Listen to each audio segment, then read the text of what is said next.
Good morning, traders. It is Thursday, December 19th. Taking a look at the charts, we've got the SP 500 30-minute chart, regular trading hours only on the left, and on the right, we've got the daily chart with our cycle analysis on the bottom. Now, what we're looking at here is simply the market has been stair-stepping its way up. It was on the verge of breaking to the downside right over here, but we got some news, big pop, broke to new highs, and it's had another run up. It's consolidated.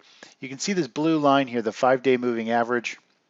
If as long as we stay above that, we're in this high momentum type of rally. And you can see we had the same type of price action over here. And usually that means we are in this power zone right over here, meaning all of our cycles are pushing more so this pink cycle line here. Our longer term cycle is in this upper zone. And that is when the market is more or less in a large upward cycle, an intermediate cycle. And we're looking for the price to continue to try and push higher. Now, eventually we'll have some type of pullback. We'll have some type of pullback to the 20-day, and then when the 20-day, or sorry, the 10-day and the 20-day. But overall, right now we got this high momentum move, similar to what we saw back over here from October moving into December. And the market is marching higher. Now, if we look at the 30-minute chart, you can see how the market pulled back into an oversold territory. Back here on the pre-market video on this day, we talked about a 1 to 2% pop in price from this oversold condition. We got the 1%, we got the 2% pop, and then the market more or less consolidated to the 5-day. This blue line here is the 5-day moving average. And then we got a pop off there. And you can see the last two sessions we're trading sideways. We still have more room for the market to trade sideways as the 5-day moving average comes up to meet it. But if this high momentum play can hold, then we're going to see another pop and a push higher going forward. And this red hashtag here is a level that if the market was to pop and run there very quickly, that would be in overbought territory on the market. And we usually see some type of pause or pullback. Now let's take a look let's move over to bonds here. Bonds are down 0.25% this morning. They're continuing to kind of break down and sell off. We're breaking low from about a week ago. Yesterday's low is pretty significant with the 200-day moving average, this red 200-day moving average here. So we could continue to see this pick up speed, actually quite a bit of speed to the downside as it flushes down for a couple more days. And that means we should see equities continue to push, hopefully, to the upside going into the holidays here. Looking over at the cycle analysis chart or our trend analysis chart, you can see down on this chart here, it's hard to see, there's the green hashtag down here. This is the red overbought hashtag. Green means we're oversold. Yesterday we dipped down, we sold off hard, hit that oversold level. We had a little bit of a pause or bounce there. But overall, we are in a downtrend. So more times than not, the market's going to keep pushing this lower oversold condition because it's naturally got a downward bias. So it's going to keep hitting that level, pausing, hitting that level, and grinding its way lower until eventually we see a reversal in the market. Now, let's take a look over at gold and silver. They were negative, they just turned positive, but really still relatively flat session across the board for stocks and commodities, for the equities and gold anyway. You can see here gold's trying to hold this pattern. Overall, our trend analysis shows we've gone from red bars, we've gone from an overbought territory, the market pulled back, and now we're into green bars, meaning technically on a short-term basis we are in an uptrend, but we haven't broken through some significant resistance levels. If you look here on the 30-minute chart, we've got this resistance level, price has rallied up, it's been consolidating. You can see this larger consolidation here, this larger bear flag. We had another big bear flag or pennant formation here. Obviously, the previous trend is to the downside. So we're still within this big pattern. There is potential that we could see another big move. This is a big bear flag that could get ugly, but overall, it is trying to break this resistance level and start to move to the upside, which could be a bullish sign going forward.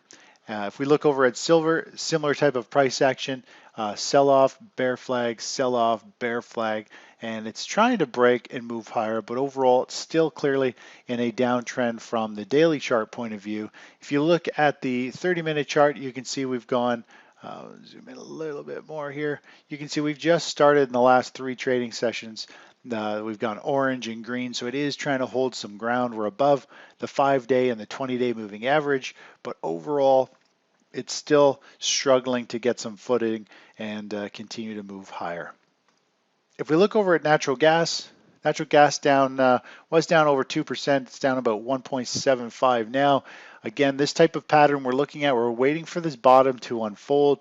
This type of pattern is similar to this type of formation here, that right over here. And if you notice, we've got this pink cycle in the lower reversal zone. When it's down in this lower zone or trending down, this is when we have a strong move to the downside, and it's flatlining. We're getting it to flatline along here as well.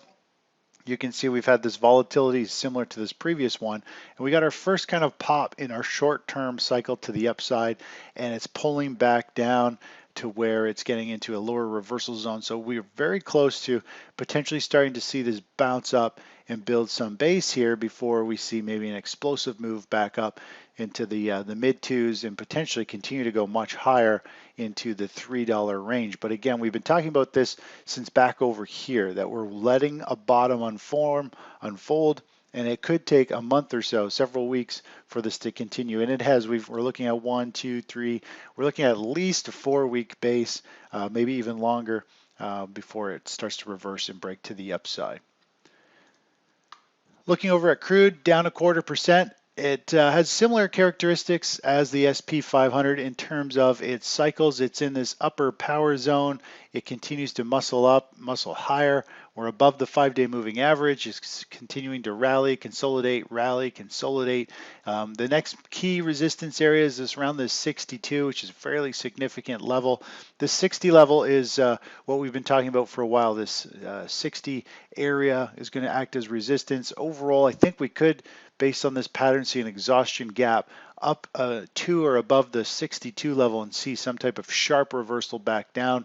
I think it could start to put in a topping formation, but sometimes some of the strongest moves happen just before a reversal, meaning we get a big pop and then it gets slammed and sold into it. We could be very close to a topping formation starting in crude. Last but not least, let's take a look at the energy sector, XLE. What we're really looking at here, we'll just look at the daily chart. You can see the daily chart, we're going to clear downtrend. If we just zoom in a little bit here, you can see we're getting into this this area where we're hitting this 200-day moving average. Each time we've gotten close to this area, we've seen a pullback in the market, and we're back up pushing on the 200-day moving average again. Overall, the price here is kind of squeezing into this pattern. We're seeing it make some higher lows. It's squeezed under this 200-day moving average, and crude oil is almost at resistance. So if crude starts to sell off and reverse, we could very easily see the energy sector potentially break down and start to move much lower. And this would be a very equivalent to where crude hits that $51 per barrel. If that breaks down, we could see a much larger move to the downside going forward. Let's just see on the chart where the next level could potentially be. If we go back in time here, we could see a pretty decent correction. If we were to throw a Fibonacci extension on here, we'll get an idea of where this momentum could go from this recent sell-off here to there. If we squish the chart and take a look, let's see where if this ends up going right across. So we can see here, if we do get that breakdown, we could come right back down to the 2018 lows that we saw back in December, meaning this market could sell all the way off and work itself all the way down to the around the $54 per barrel or per share area for the XLE. So right now we're at 61 and change. There's potential for it to break down and test those lows. So either the energy sector or the oil ETF could be a great play in due time. Overall, it looks like we're putting in a potential double top here for the energy sector stocks. It's at the 200-day moving average, and with crude topping out, it could the minor or the energy stocks could lead the way and give us an early warning sign to potentially get short with an inverse ETF for crude. Anyways, that's it for this morning, and I'll talk to you in a little bit. Bye-bye.